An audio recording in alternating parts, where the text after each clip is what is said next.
Legend of Zelda has drastically changed many times over the years. Sometimes for better, and sometimes not so much. My love for Zelda started with the 3D games, starting with Ocarina of Time all the way to even liking Skyward Sword.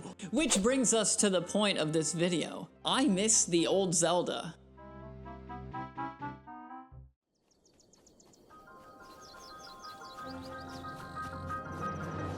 The first time we played Breath of the Wild was so memorable. Walking out to the Great Plateau, taking in its vastness and possibilities, ready to put hours and hours into this new, exciting experience. I felt this way the first time I played Breath of the Wild, but since going back, I don't get that same feeling. And I struggle even going back to the newer games like Tears of the Kingdom, yet I still find myself going back so many times to these old, classic Zelda games. Now let's rewind the clock to a simpler time. A lot of these games started out very similarly. Link wakes up groggy but determined. He gets his orders from an old magical tree or an overly cryptic owl or grandma, and then he sets out on his adventure. And then you've got the temples, the fire temple, the forest temple, and the water temple, the holy trinity of perfection.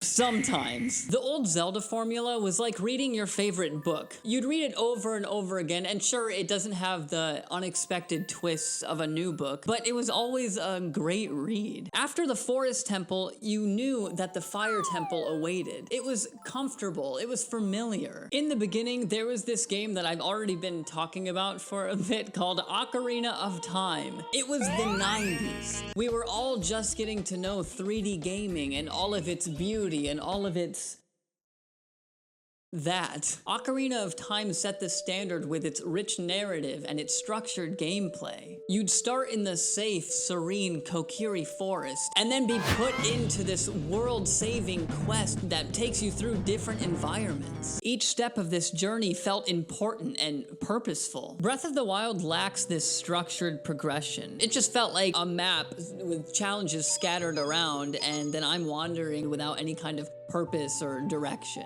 And while the freedom to explore is great and all, it lacks the gradual, rewarding sense of discovery that the old games mastered. Something these games do that stands out to me is the way they plan a reveal. The way these games reveal their vast world slowly and deliberately was so rewarding. One section at a time instead of all at once. In Ocarina of Time, stepping out into Hyrule Field for the first time is a moment that I will never forget. And the worlds felt immense, even if they were technically much smaller than the new games. The gradual opening up of new areas, especially after becoming adult Link, added layers of depth and discovery. It was a world that expanded with your journey, even if some of the areas were still empty, making every new location feel earned. Dungeons. These were the heart and soul of these games. So much time and effort was put into each and every one. The Water Temple may have been the bane of many people's existence, mine included, but this was just a testament to the intricate design of these dungeons. The satisfaction of finally beating all the puzzles and knowing you never had to come back was so incredible. And maybe this really isn't selling my point, but whatever. The themes of these dungeons were varied and imaginative. You've got the haunting forest temple with its twisting corridors and its ghostly Poe guys. And of course, the eerie, gravity-defying stone tower temple in Majora's Mask, where up is down and down is up. Each dungeon was a well-crafted story inside of a well-crafted story. Breath of the Wild replaced the classic dungeons with these. And these. I'm gonna be sick. The shrines sometimes were clever and sometimes varied. They overall were just really forgettable. And even in Tears of the Kingdom, they just feel like bite-sized little puzzles. And the Divine Beasts look kinda cool at first, but they lack that thematic design that the original dungeons just did so well. And I can already hear the two of you watching, which, by the way, thank you so much for your consistent support. I seriously, I really appreciate it. But I can hear you saying, oh, but Andrew, these games took such big risks and they're doing all these things that all these other games wouldn't want to do, and this and that and blah, blah, blah. And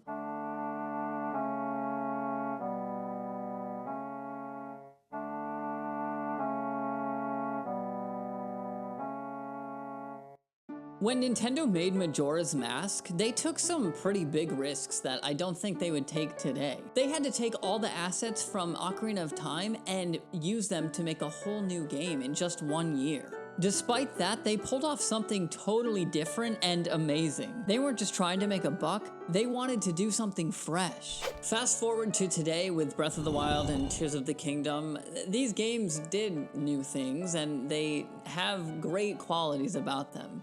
But they didn't push the envelope, and that's what Majora's Mask did, and that's why it's still such a standout game. The storytelling and the depths of these characters was truly something special, which leads me to my next point. The narrative structure of these games were tightly tied to the gameplay. Your journey throughout the game, starting as an innocent child to hero of Hyrule, were marked by story milestones. Each dungeon's completion brought you to the ultimate goal of defeating Ganon and saving Zelda. It felt so immersive. You felt connected to the world and the people. The quirky, depressing residents of Termina, or the sages that you awakened along your journey. Each character added depth to this narrative. The structured progression made sure that the story unfolded in a deliberate way, allowing you to savor every moment and fully understand the stakes. In Breath of the Wild, the narrative is much more fragmented. While you have the main quest to defeat Calamity Ganon, the main story is just pieced together through memories and environmental storytelling. This non-linear approach makes the story seem less urgent than the classic games do. Hello everyone, it's a new day. My hair is up because it's really hot in Chicago. There's like a heat advisory, so just ignore the shade. Continue with the video, go on. And the music. Koji Kondo's compositions were more than just background tracks. They were integral to the experience. The Forest Temple's melody that keeps me up at night and the Great Sea theme, probably the most adventurous song to ever bless my eardrums. And the soothing serenade of Midna's Lament. Each piece of music meticulously crafted to enhance the atmosphere of the game. The ocarina songs in particular were a stroke of genius. Not only were they great gameplay mechanics, but they also added to the emotional connection of the story. Breath of the Wild goes for more of an ambient soundtrack. While the music is beautiful and complements the open world vibe, it doesn't quite have the same memorable impact, just like I've been saying for the entirety of this video.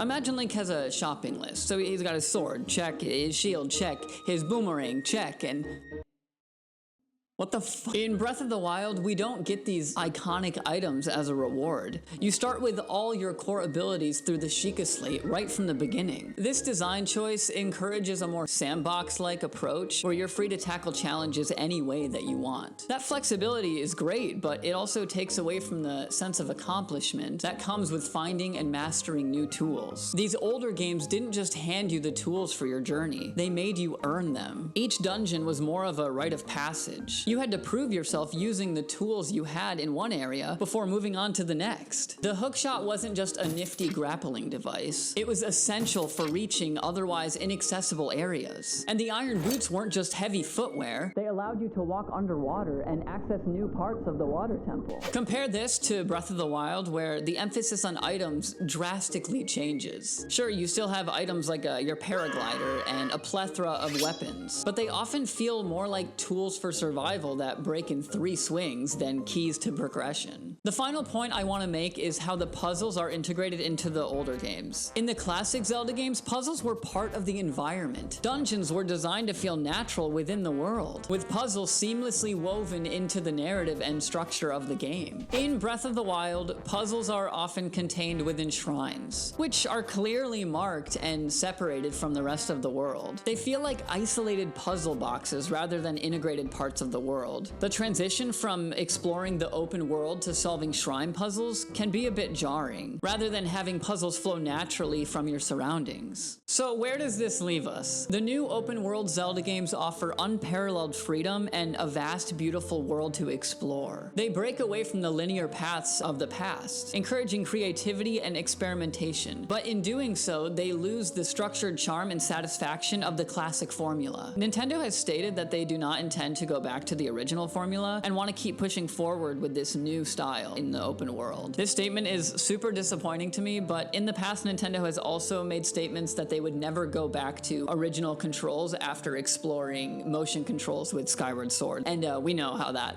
worked out, so who knows? Maybe I will eventually get what I want and I can stop replaying the same 4 games over and over. I know a lot of this video has been me favoring and praising the classic games, specifically Ocarina of Time, but eventually I would like to come back to these ideas and talk about the things I don't love or the faults that I think that game has. Thank you so much for watching, and if you want to see videos that I have in the future, then go ahead and subscribe, like, comment, it'll help me out a lot. It'll help the channel grow and to get to more people. And watch some of my older videos. Thank you so much for stopping by. I'll see you next time.